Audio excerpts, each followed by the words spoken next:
Good evening, hello and welcome to Brass Tacks. We continue to keep our focus on that major train accident that has been reported. This is the latest news which is coming in. There has been a major rail accident in Odisha where the Coromandel Express collided with a goods train. Now the information is that both were passenger trains and in fact one of the train got derailed. The bogies went onto a downline where another superpower fast train was passing, and that's how these two trains got derailed. About 132 people have been injured. They've been taken to the nearby hospital. The teams of the SDRF, NDRF teams are on the spot right now carrying out the rescue and the relief operations. But in an accident like this, it's always the local people who are the first port of call, and you can see in these visuals, the local people in the vicinity have come forward trying to pull out as many people as possible. Right now, the number stands at 132. That's the number of people who've been injured. We also hear that the Coromandel Express was moving at a speed of over 130 kilometers per hour. My colleague Akash with us on the broadcast, getting us more details on that story. Akash, tell us what exactly is happening on the ground zero. Latest information. Right, so as of now, the rescue work is going on, and in fact, we are learning that more than 132 people are injured and have been shifted to a nearby hospital. But as of now, the whole incident happened at around 7 p.m. today, and two passenger trains were involved in this particular incident. One is, of course, the Coromandel Express, and second one is Howrah Superfast Express. This was not a collision, but as far as the bulletin from Indian Railways is concerned, so it is clearly said that there was a difference of 5 minutes between both these derailments, and one train got derailed first, and after that, because of the track involvement and because the bogies were there on the track, the second train possibly got derailed as well. As of now, we are waiting for the second bulletin, but the traffic has been affected and several people are injured. In fact, many are cleared trapped, and several teams of NDRF have been dispatched to the particular spot. DRM is also moving to the particular spot. This has happened in Odisha, where we are learning more than 132 people are injured as of now, Nisha. Well, the control room number are on your screen. You can reach out to those numbers if there's a loved one, God forbid, who's been involved in this accident. As my colleague is pointing out, the first bulletin has been put out by the Indian Railways Communication Department. As and when the information trickles in, we'll continue putting out those confirmed details to you. But Akash, one thing is clear at this point in time. Both were passenger train. The number of injured has gone up to about over 130. And unfortunately, the numbers are likely to rise. The Coromandel Express reportedly was at its top speed, about 130 kilometers per hour. Yes, but this is a matter of investigation as well, because we don't know that what was the operational speed of that particular track. Sure. Because in Indian Railways, we have tracks where operational speed is more than 130 km per hour as well. But yes, it is a matter of investigation, because we have been told that Coromandel Express was running at 132 km per hour. At 7 p.m. around, it got derailed, and after that, another passenger train, which is Howrah Superfast Express, that passed just 5 minutes before the particular train got derailed as well. So clearly, two passenger trains, initial inputs were in fact suggesting that this can be a side collision, but now sources within the Indian Railways are suggesting that this can be a case of signal overshooting, where a red signal or possibly a yellow signal is ignored by the loco pilot. It can be a case, but it's a matter of investigation as well. And some time from now, we're waiting for the second bulletin, and we'll get to know as to what actually happened, and also about the ground condition as of now. Well, Akash, as you rightly say, the incident has happened a couple of hours ago, and right now, to firmly ascertain what exactly the cause of accident is, would be premature. So as and when the railway puts out the technical details as to how this accident unfolded, thoughts and prayers for the family of everyone who's been involved in this unfortunate accident. We'll continue tracking the story. Now on to the big political story of the day. Rahul Gandhi, terming the Indian Union Muslim League a secular party, has indeed raised a political storm. Rahul Gandhi made the statement during his visit to the United States. As expected, the BJP has hit back, calling it politics of appeasement and vote bank. Well, it's fascinating and even perplexing at the same time that in a vast, diverse democratic India, which boasts of the world's longest written constitution, we have no definition of what the word secularism really means. Political parties tweak and create paradigms of secularism based on their political interests and narratives. The IUML is an Indian political party registered by the Election Commission of India, which has a significant presence in the state of Kerala. It's part of UDF in the state in alliance with the Congress party. The party has indeed pursued interests of the Muslim community. The party, for example, opposed co-education, homosexuality, supported triple talaq and Sharia law. Its ideological stand on key social issue has been a conservative one, to say the very least. It's a fact that Indian Union Muslim League is not the only political party which pursues a community-specific conservative agenda. But is it an overstretch to call it secular? Is the Congress party driven by politics or vote bank, or there is ample evidence to back the secular credentials of the IUML? Our focus on brass tacks tonight.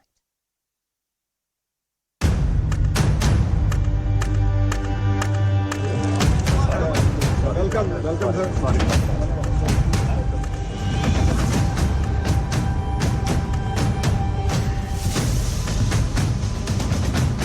Muslim League is a completely secular party. Right. There's nothing non-secular about Muslim League.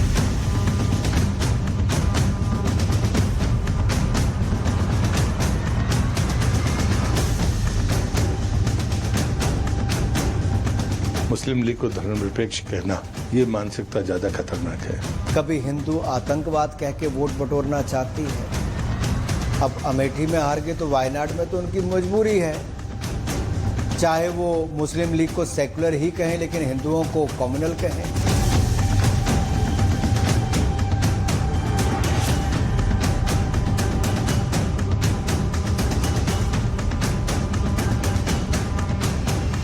वो मुस्लिम league है जिससे Bharatiya Janata party ने नागपुर में गठबंधन किया था। ये वो मुस्लिम लीग है जिसको अटल जी पसंद करते थे। So this kind of mindset of the Congress is an open statement of their vote bank politics that a Muslim league for them is secular.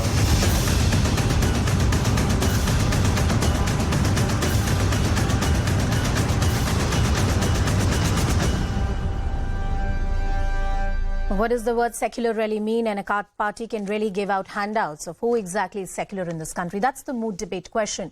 Joining us on the broadcast is Shehzad Poonawalla, the national spokesperson of the BJP. We also have Meeta Chakrabarti, the national spokesperson of the Congress party. Mr. Ratan Sharda, who's an RSS researcher and author, is also joining us on the broadcast. Good evening to all of you. Meeta ji, let me come to you first, and why don't you open the debate for us? What are the grounds on which any political party or a Congress leader can term a political outfit secular? There has to be some kind of idealistic, value-based driven approach.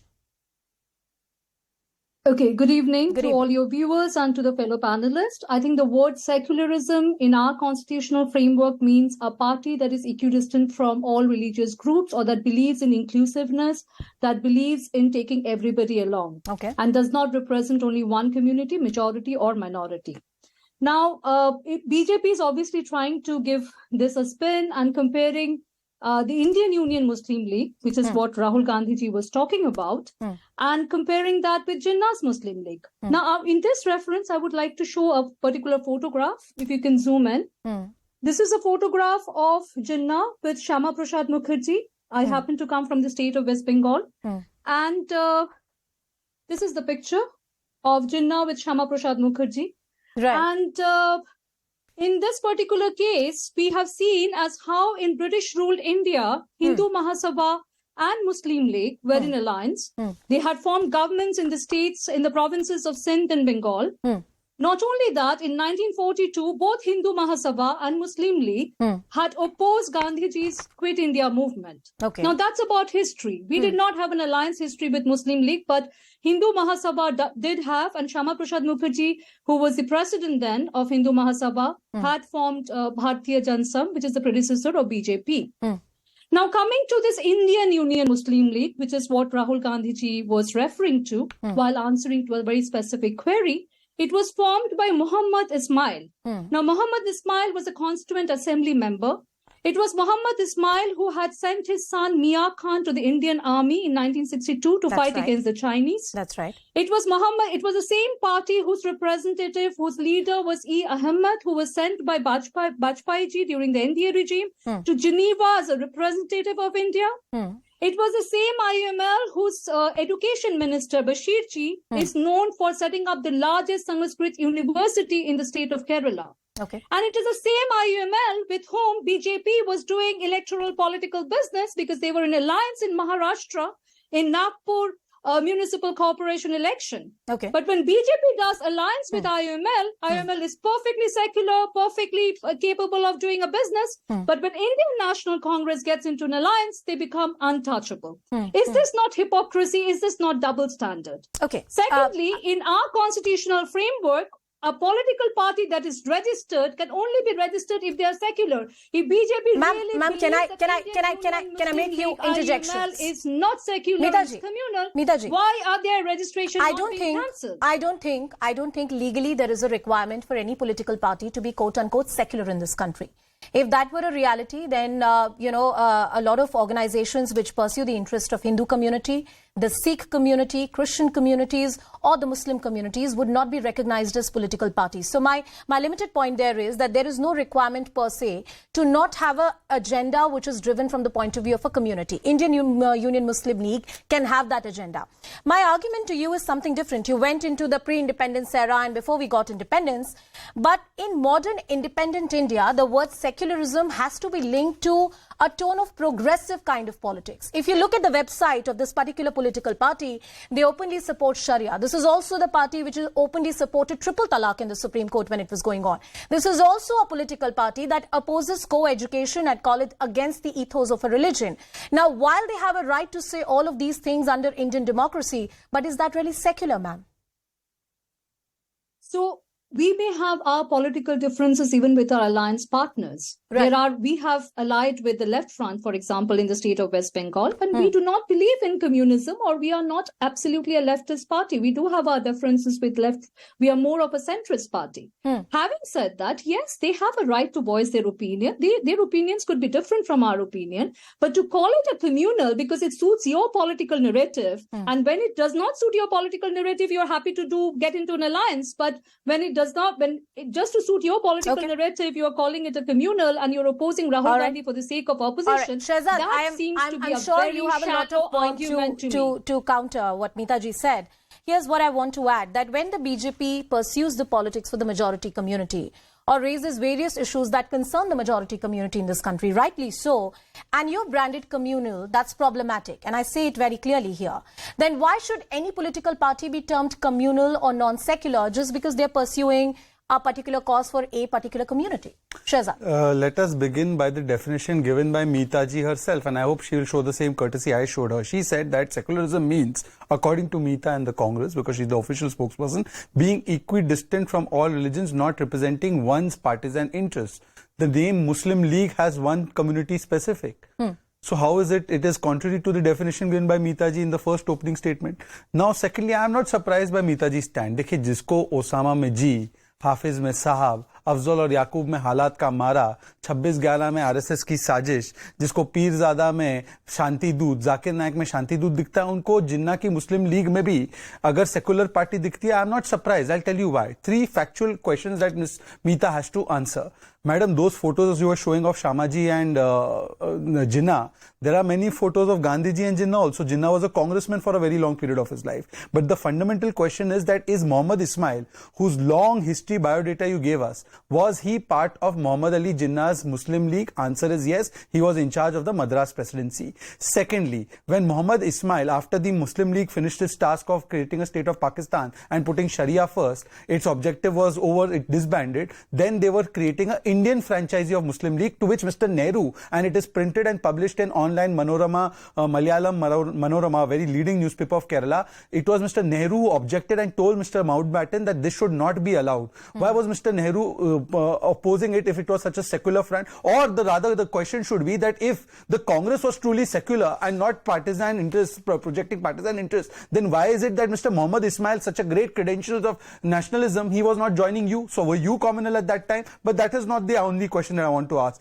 The question that I want to ask today of the Congress party is only this, that you see the vote bank politics drives them to take this kind of stand, where you saw 2 days ago they made the statement about Shengal and Dandavat Pranam. No congressman came out to put out a robust defense of that, or about our Indian culture, or about the statement of Hindu terror or saffron terror, or Krishna ji teaches jihad to Arjun. But today, defending the Muslim League secular credentials, and they are saying that we had an alliance. You know, that is not logically and factually correct. Let me counter that point. They said in 2012 we have an alliance with IUML in Nagpur. In Maharashtra, 2012 there was a Congress government. In Kerala there was a UDF government. Are they saying that their UDF partner was partnering with the BJP at the same time in Maharashtra and with Congress in Kerala, and they are such an ideologically driven party and they were okay with this political bigamy?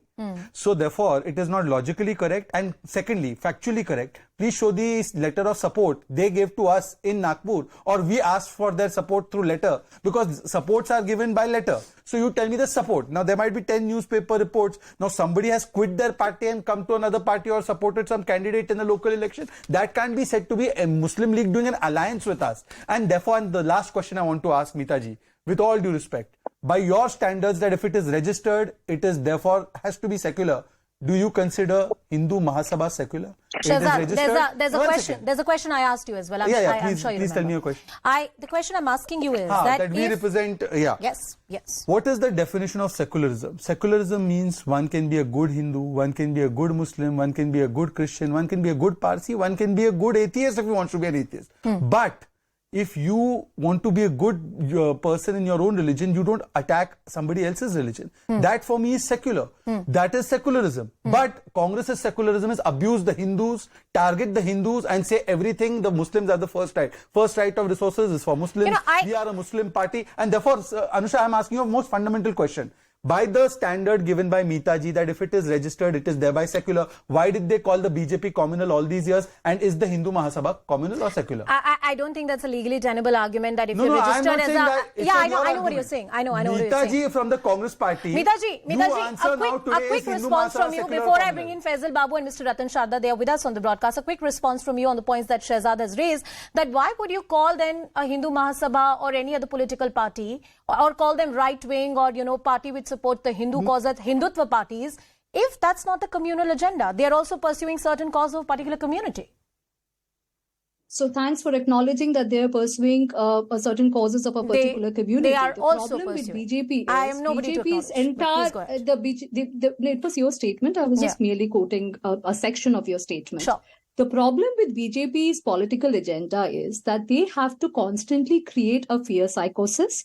They have to constantly fight an invisible enemy in this country. So right now, there is no British to fight against. At that time, they did not even fight against the British, their predecessors. So now who will be this invisible enemy? So they have to create an invisible enemy out of the minority community. So anyone who is... Please, I did not interrupt you, sir. I'll go back. Mitaji. She's setting up her own question and answering it. That's not how debate works. Mitaji. Muhammad Ismail, was he part of Jinnah's party? Did Nehru oppose it? And is Hindu Mahasabha secular? Mitaji, don't set up your own questions. Mitaji, please go ahead, and I'd really appreciate if as a good debater and spokesperson, you can address the points head on that have been raised by the BJP. Mitaji. Yes, so I am addressing that. So going by what you stated, that they have been representing the interest and they have been giving priorities to the Hindu community according to your statement. And at the same time, there are other political organizations, and we may not agree with everything that they are saying. That they may be representing. You have branded Hindu Mahasabha communal. BJP believes so is Hindu Mahasabha secular? Psychosis in creating a political narrative. Cut the chase. Is Hindu Mahasabha secular? Enemy where they make an invisible Mitaji, I'm short of time. I asked you the last time. Mitaji, I asked you the last time. Then by the same standard, is Hindu Mahasabha a secular party? BJP asks you that. Can you give me that answer? Categorically. No, right now it's Bharatiya Janata Party, right? Bharatiya Janata Hindu Mahasabha exists as an independent party. It's not part of the BJP. No, I'm talking about the BJP. I am asking you, is Hindu Mahasabha secular? Yes or no? आपकी जुबान लड़खड़ा क्यों रही है? So, no, I'm not at all. So, anybody who is only making an enemy of the minority... You have not answered my question, Mitaji. In all honestness, I haven't got the answer. I want to bring in Mr. Ratan Sharda. I want to bring in Mr... I'll come back to you. I'll come back to you and Shehzad once again. Mr. Ratan Sharda coming to you. Sir, I want to touch upon the second limb of the argument, which I believe is the undercurrent of this entire debate. That in our country, and especially after independence, the conservative ideology within Islam, the people preaching the conservative ideology and tenets, both of political Islam and the social ideology, have often been protected under the garb of secularism. That subverting of the Shah Bano judgment of the Supreme Court is a classic example. And if you actually go through the website of the Indian Union Muslim League, they talk about the fact that they worked honestly to ensure that the Supreme Court intervention in the Shah Bano judgment does not stand. This kind of particular ideology, though is permissible, acceptable and legal in democracy, but is it really secular? Well, first of all, these people are actually mistranslating the word secularism. When secularism was inserted in 1976 by Mrs. Indira Gandhi, she went to L.M. Singhvi's father to ask him to translate the word. He said the right translation is Sarva Pantha Samabhav. That is same feeling for all the religions. It was not equidistant from all religion.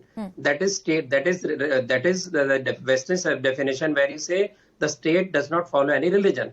Either you are following no religion or you are giving respect to every religion. What is actually Congress doing? They have to answer that, because for them, right to education had a special amendment 93rd, which exempted every minority institution from right to education, which was patently against poor people.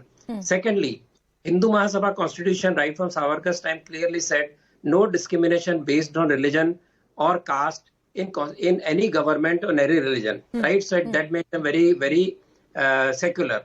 Thirdly, she talked of Patel. Does she know that when this Muslim League, which voted for Pakistan but did not go to Pakistan, that Rampa Muslim League was recreated an Indian Union Muslim League in Kerala. And Mr. Patel in the Constituent Assembly said that how have you changed your heart overnight? You are asking for Pakistan today sitting in Indian Constitutional Assembly. So what is the answer to that? And finally, this idea of bringing in at any time, this question of who fought for independence is very petty. If you believe in Hindu Mahasabha, if you believe in the previous generation of Bharatiya Jansangh, everybody played a part to appropriate every freedom struggle just in the name of Nehru Gandhi is very petty. We know everybody played a role, and since the 75th year independence... Before I go to Faisal Babu, is it fair to demonize the Indian Union Muslim League which exists today in India? The partition is a painful past that we have, but it's a past that we would want to break away from. The present organization is a political party registered in this country. Who started the debate? Rahul Gandhi started the debate. Right? And if Indian Muslim League wanted to cut off from the Muslim League that created partition, it could have used another name, like SDPI. So first you tie up with Muslim League, give it a label that's not communal in 1915. So Congress carries the right to label people communal or secular as it suits them. So Indian Muslim League became secular. Northwestern so they had a tie-up. Frontier Province. Then it went on to have a tie-up with SDPI, which is the progeny of PFI. So where does it leave? All right. I am not demonizing anybody, but why should a party which resulted in partition should start a new party after asking for another country? Well, sir, it exists as a political party in this country, 75 years of independence. Yeah. Because your hosts are Muslim, you will call them they are secular, but you will call all parties who talk for Hindus as communals. That's a question that has not been addressed by the Congress party so far. Mitaji, this is a question which is being repeatedly asked for you. The BJP spokesperson also asked it. Mr. Rahul Gandhi says that Guru Nanak Dev went to Thailand. What kind of education they have? Sir, let's keep it focused. Mitaji, a direct question is being put to the Congress party repeatedly. I'm going to reiterate to you that by the same metric, then BJP is not a communal party. If IUML is secular. I was trying to explain the answer. Sure. So when we talk about secularism, we talk about inclusiveness, inclusive politics. Just a moment. I'm asking okay, can I answer? Yes, a quick response from Mitaji because Faisal Babu is also Can I answer? Radanji, I'll come back to you. Radanji, I'll come back to you. Mitaji right now, please. Yes, thank you very much. Thank you very much. So when we talk about being inclusive, we talk about taking all communities along and not representing the interest of any one community, be it majority or be it minority. Congress does not believe in appeasement of any communities, be it the majority community or the minority community. So that's number one. So when we talk about BJP's communal political agenda, we're talking about that making an invisible enemy out of the minorities because their politics is just not representing the interest of the Hindu community.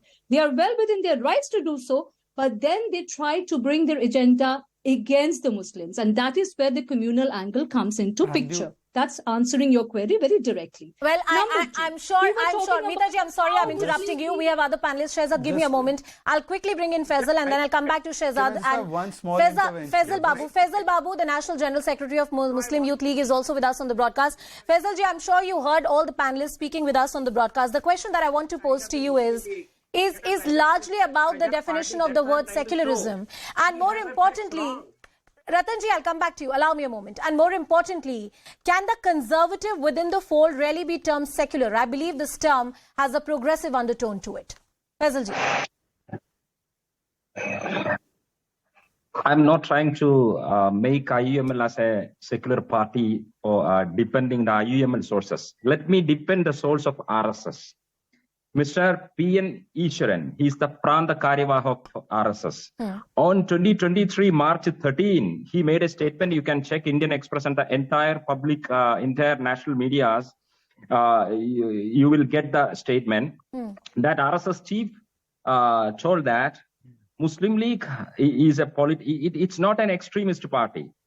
Definitely, it has some inclinations and towards a minority community, but it has no an extremist line. This is not my words. It is the chief of the RSS, P.N. Ishwaran. And do you know about Mr. T.G. Mohandas? He is the one of the prominent think tank of Sangh Parivar in Kerala, right? 2 months before, he told that we, the BJP and RSS, wanted to make an alliance with the Muslim League. Who is this? So let me ask, do you believe BJP? Shehzad, I'll come to you after this. You can You read back can't to him. attribute some think tank statement to BJP. Faisal, make your point. Shehzad, you will have the ample time to respond. Faisal, finish your BJP may point. try Yes. to make a alliance with such a communal party like IUML. Definitely no. Muslim, we have no any kind of. We are a separate party. We formed on March 10th of 1948 by Qaid Millat Muhammad Ismail Sahab. Mr. C.H. Muhammad Koya Sahab made a statement in the parliament when a war comes in between India and Mecca. Definitely, we, the IUML, the entire cadres will be there under the banner of India. You've made your point, and there are a lot of people on the broadcast, Faisalji, who want to make a point. I will send my son Mia Khan to be a soldier to the border of India to fight against Pakistan. The last that's 75 a documented fact. Yes, that's a documented fact. Shehzad, a quick point from you, then I have other panelists. Shehzad Poonawala. Let me now please address some of the points. I hope Mr. Faisal can wait his turn now. First of all, Madam said, why are you demonizing somebody? Is it demonizing when Vijayan, and he's not a BJP person, says that IUML is not a secular party, it's an extremist organization? Forget Mr. Vijayan. Apart from him, Mr. V. Raghavan, who's a CPM general, one of the CPM secretaries. Apart from that, Ramesh Chennitala, who's the former Congress president in Kerala, has said that this organization, because of the number of things you have listed, is an organization that tends towards appeasement and extremism. But let's leave that aside. Then she says that Mr. Mohammed Ismail went to the Constituent Assembly. Absolutely right. 48 to 50. You know on whose ticket? Muhammad Ali Jinnah's Muslim League. Thirdly, is it a fact or not that he was part of the Muslim League of Mr. Jinnah? And is it a fact or not that Mr. Nehru opposed him? Why is the Congress not telling us, was Nehru wrong in opposing a so-called secular front? Or was Nehru secular and this one was actually a communal bigoted organization which Nehru also did not prefer? And fourthly and finally, Madam, you keep saying invisible, enemy, agenda, etc., etc., these high-flying words. I am a Muslim representing the Bharatiya Janata Party, and I ask you that the 12 crore toilets that we've built, they've gone to Shilpa, Sandra and Sultana. When 80 crore people get food, it goes to Mohammed, Matthew and Madhav. Please tell me where's the distinction? But yes, when Prime Minister Manmohan Singh spoke, he said the first right of resources belongs to Muslim minority community. Congress party has openly said all Muslims must unite and give us vote, otherwise hum barbad ho jayenge. Kamal Nath has said this in Madhya Pradesh. And therefore I ask you, Meeta ji, one more time, that please tell me by your standard and logic, how can you call Hindu Mahasabha, BJP or anybody else communal? Okay, before Meeta ji comes in, a quick point from Ratan Sharda so that Meeta ji can respond to all the arguments together. Mr. Ratan Sharda, please. I wanted to correct her observation because in Bengal, Hindu Mahasabha did not join Muslim League coalition. It was Krishak Praja Party led by a progressive coalition, Mr. Haslul Haq. It was not Muslim League. Please correct your facts. Don't keep on harping on wrong facts. It doesn't give your debate any edge. Secondly, you talked about T.G. Mohandas and all these people. T.G. Mohandas is not BJP. He is a journalist. When he offered this solution that enough of bloodshed and we should sit together, he was ridiculed. He was not at all entertained by either Muslim League or Congress or anybody. So that closes the argument. And when RSS person said this, did he say that Muslim League is a secular party? No. They say we should have link with relation with everybody. We should try to overcome this religious divide because we are a sons of India. So you have to change. If Muslim League is ready to change, if Congress is ready to change and treat every religion same, she made a statement of treating everybody, not treating every religion equally. I raised single point. Right to education, why is 93rd Amendment? No, a lot of things have been said about pre-independent India. A lot of things have been said about what has happened post-independence. I want to streamline it a bit for Mitaji. Mitaji, I really want to understand that in India of today, in 2023, which is predominantly a young country, we understand secularism as a word where your first convictions and your allegiance lies to the constitution of this nation, right? When I read the party website and I go through it, the party insists on protection of Sharia as the rule for the Muslims. The Muslim personal law, of course, was a very touchy subject after 47, but this is an issue that they have persisted with. That subversion of the Shah Bano judgment, the conservative line of politics that they've taken, this is exactly the brand of appeasement politics that your opponents have been targeting and questioning you. And in fact, various intellectuals have also questioned that has it really led to the upliftment of the Muslim community with this brand of politics where the conservative within the religion are termed as secular, quote unquote. Okay. So there are quite a few queries that have been posed, and please give me some uninterrupted time. Sure. Now, there's one gentleman who said that Muslim League and Hindu Mahasabha were never in alliance in the state of Bengal. I have got a lot of historical references from where I'm quoting. They were in alliance not only in Bengal, but in Sindh and also in Northwestern Frontier Province in British-ruled India. Number one. Number two, is it not a fact that both Hindu Mahasabha and Muslim League opposed India's Quit India movement in 1942 and they were completely aligned and on the same page at that time? That is also, I'm quoting from historical references and historical books as well. So that's answer number one. Answer number two is, yes, we talk about representing everyone equally, giving equal space to everyone irrespective of their linguistic identity and their religious identity. When there are tall BJP leaders, and why did I say that BJP has a communal hatred-driven agenda, is because when they go on in big election rallies and they make comments like Khabaristan versus Samsan, 80% versus 20%, and there are many more elected representative and tall BJP leaders who have gone on and said much worse, that don't buy products from their shops. Then are these not communal statements? We would love to believe that our ruling party is not communal. They are inclusive and that they have equal representation. I would love to welcome the first Muslim minister in Modi ji's cabinet. I would really want an inclusive and secular government at the center, because that was a question that was being raised. I'll come to you. I'm answering one after another. Yes, I answered the Bengal government thing, and then I'm answering about the BJP. I would love to believe that Modi ji is inclusive and secular because he's my prime minister as well. I would love to welcome the first Muslim minister in cabinet. I hope Shehzad becomes a minister in Modi ji's cabinet. May I now please respond? He deserves it. He's a talented person. Why do we not have a representation of such a big for the paucity of time, because of the paucity of time, I'm once again asserting on the question that I raised earlier. In India of 2023, what is the definition of secularism? Coming back to and should the conservative within the fold of any religion be protected under the garb of secularism? So now that we have spoken about the history of Indian Union Muslim League and explained in which context Rahul Gandhi made this comment, do we have differences with them in certain areas? We do.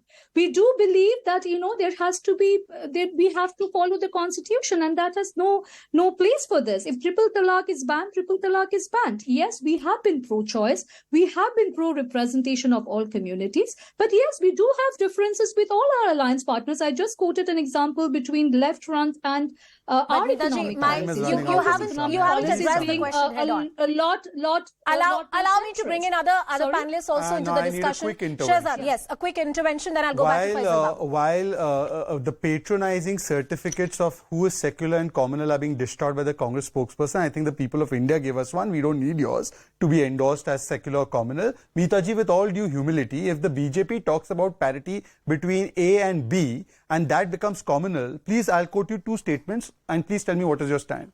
Bid to oppose Sharia law is a Himalayan mistake, IUML. Is that secular for you or is it communal for you? And Sanjay Raut, Muslims' voting rights should be revoked.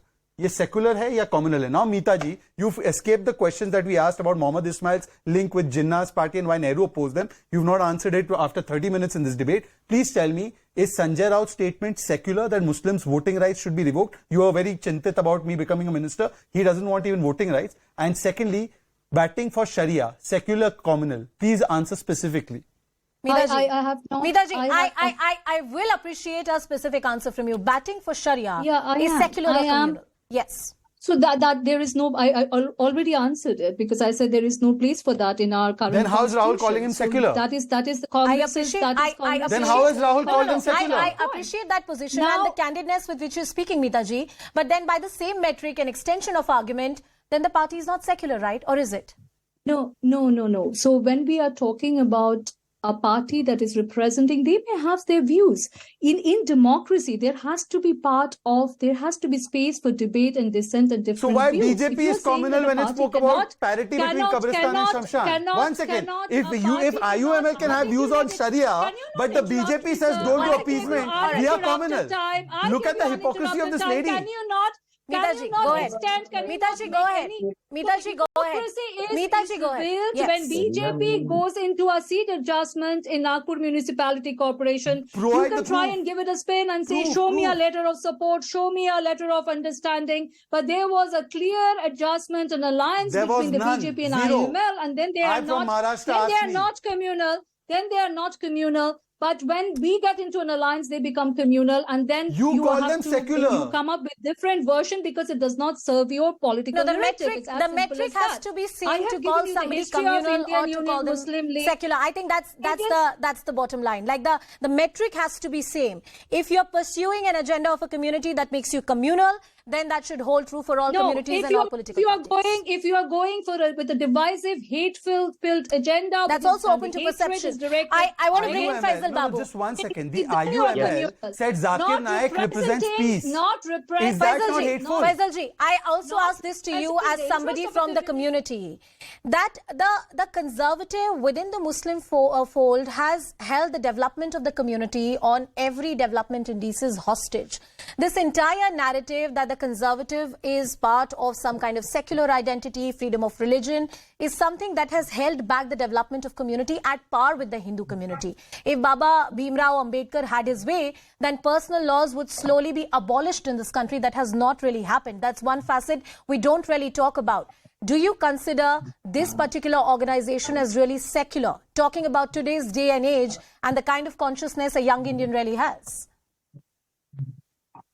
Faisal ji, if you can hear me. Every Sikh community, every Sikh individual has a right to follow their religious ideology, their religious rules and regulations. Sure. Every Christian individual has the right to follow their own religions. Every Hindu has the right to follow their own religions. So Sharia is a term that is the rules and regulations of Islamic ideology. So every Muslim has the right to follow their own ideology, their own rules and regulations, which called Islamic Sharia. And what is wrong with that number? My first question.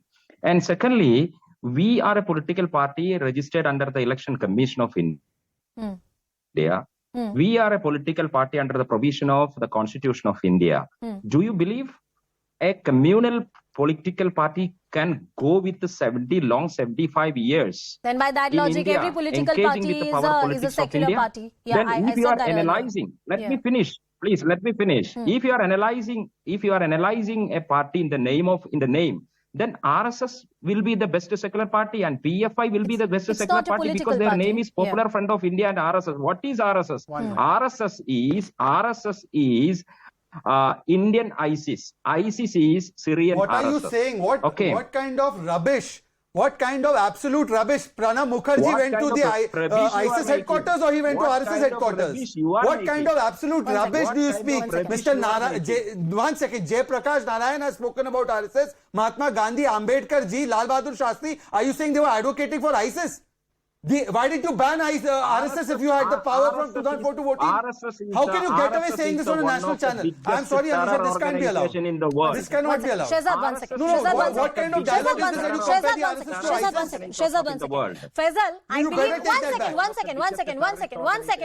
1 second. Faisal, I believe you're an educated and a well-reasoned individual, right? He looks like a Talibani. One second. He's a Talibani. One second, Shehzad. Definitely. So when you make that Definitely. comparison of RSS with the ISIS, what is the basis on which you're really doing it? Do you have a factual basis?